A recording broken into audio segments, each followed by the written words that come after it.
Welcome to NuttieBuddie Entertainment. The bad. Okay, let's get into the bad. Brandon, what's your first bad?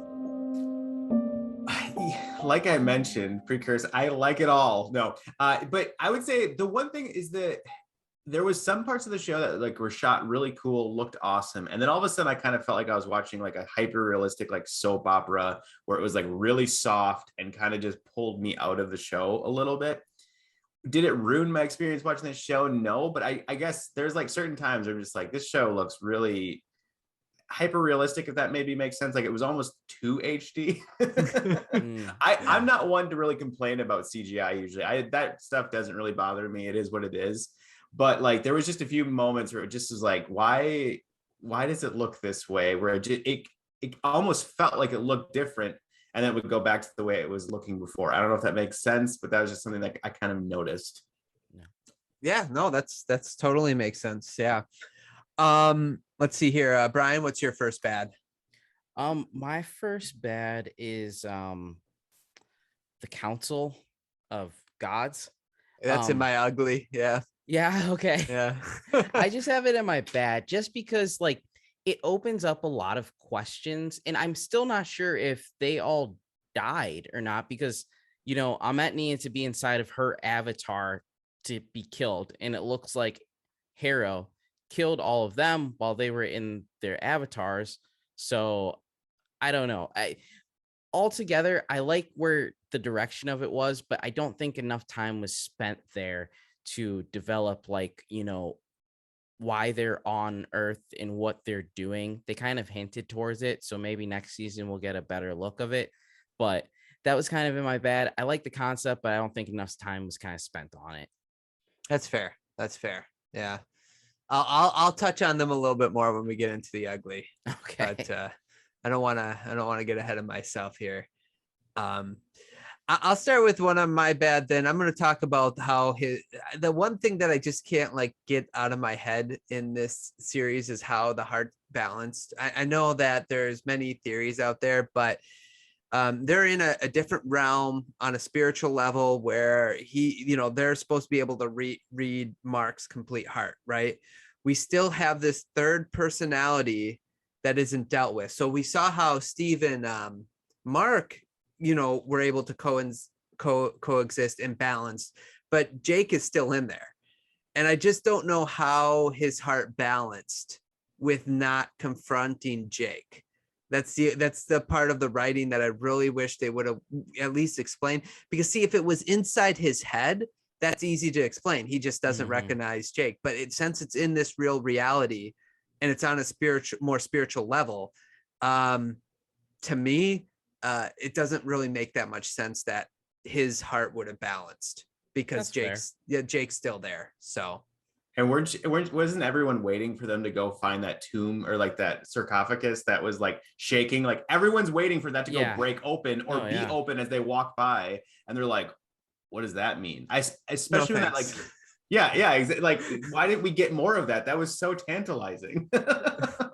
Right. I think they should have, like in the series, if they were going to balance his heart because of where they were at, they should have been forced to confront that sarcophagus and open it, right? Because again, I don't know how his heart can balance if he isn't accepting all forms of him, if that makes sense. He only accepts 2 of his 3 forms. So we'll see how they do bringing him in next season, but that's something in this season I just didn't like, and I don't think they provided a good enough explanation for. Okay, Brian, do you got another bad? Yeah. It sucked that we couldn't get more of Anton's storyline. We kind of vaguely talked about it before, but yeah, I wish we could have gotten more of him, because he was kind of like Moon Knight's arch nemesis in the comic books. So yeah, it kind of sucks that we're not gonna be able to see any more of him. But yeah, I had that in my bad. Don't you think he just ran off though? Like I can't remember. My mind. He threw a crescent moon at him as he was like fleeing, and it like stabbed him in the back, and then he like went into the mist. I don't know. It seems like he's dead, and that was an easy way of writing the character off, but still giving him some screen time. but I don't really foresee him coming back for season 2. I think in the comic books, like there is a period where he gets like deformed. So, they could use somebody else with just like prosthetics, but I don't know if they're really gonna do that. I kind of read that as they just kind of like, we'll deal with that next season. Like, I don't know that maybe not, maybe I'm totally off, but yeah. My thinking, especially when Harrow like is telling him like, I can show you how to get all of this power. I was expecting him to follow Harrow then and be like one of the Chromies going to the tombs and things. That's when I was expecting to see him if he was alive. But since we didn't get to see him anymore, I'm more thinking like they just kind of killed him off. So Yeah, I guess we'll see, but I'm with you. I think you're right about that. I think everything kind of got rewritten once the actor died, but yeah, maybe they will touch on it in season 2 and use that deformity thing as a way to recast him. Maybe they thought that would be a cleaner way of doing it instead of just bringing a different actor in this season. So yeah, I guess we'll have to wait and see. I'm gonna say Brandon, do you got another bad? No, I don't think so. Okay. Another bad for me, Brian, it's you and me, man. There was 2 things when re-listening to our podcast that I noticed. One, you were really pushing for Layla to get the Moon Knight. I think since as episode 3, episode 3, I think was the first time you mentioned it, and then you mentioned it in every single one afterwards. And then my bad was Apocalypse. I think I mentioned him 3 or 4 times during our course, like wanting Apocalypse to show up so bad, which shows that we know absolutely nothing, but it was fun theorizing. Yeah, well, I think Kevin Feige completely like backtracked on all the mutant stuff, especially with Multiverse of Madness. We're never gonna see mutants. I'm sorry, Ryan. I hate to break it to you, man. Wolverine ain't showing up. Don't talk like that, Brian. How dare you? You're gonna be. I don't agree. I think it's too fun not to find. Like, I feel like that's his nut to crack. Like, how can I bring him into here and it not be a total meltdown? Yeah, but at this point, if they haven't introduced them yet, if they weren't going to use Wanda, which in the comic book she created mutants, and right now she's kind of like dead because that's where they kind of left the movie off. Spoiler alert. But yeah. So wait a second. Yeah, exactly. But yeah, if they go off of a Kong storyline or something to do with the multiverse to kind of, crescendo all of this stuff going on in the MCU, mutants are going to be at least 5 to 7 years out at this point. I don't know. I'm thinking that they're like going to have like, I'm with you. I don't think at phase 4 they're bringing in mutants for sure. No, I think they've missed some really easy opportunities to bring in mutants. But I could see them like throwing a cameo here and there, but it's also like he's like, they're not willing to throw cameos in places either recently, which is really strange to me. But anyway, do you think it's more of like a COVID thing though? Like they just like couldn't make that happen, and so all of a sudden, as soon as now that like things are easier to make, maybe they'll jump in on it. Like I know that sucks, but is it just more of like a logistics opposed to? Because I kind of feel like that with even with this show, there's some logistical things with it, but I don't know. No, you're probably right. I would agree with that. It's just that I don't know. Part of me is like, I'd rather wait till they can give us the best product before they start pushing out product, if that makes sense. You know what I'm saying? But Ryan, there's no money in that. I'm just kidding. No, you're right. You're right, though. You're right. You're not wrong. Let me go to my last bad. I just have kind of Khonshu as like my last bad. I liked him kind of, but I didn't really like him. Like I couldn't tell what he was about. I understand he's supposed to be very conflicting in the comic books, but man, was he like the biggest jerk. And I don't understand how we could root for him as a hero when he's like manipulating all these situations.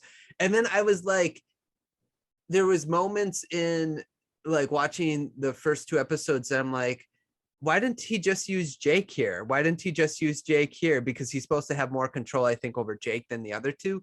So there was also that part which is sort of confusing to me, but Khonshu I had in the bad just because I didn't leave the series with a good taste in my mouth for Khonshu. I'm sorry.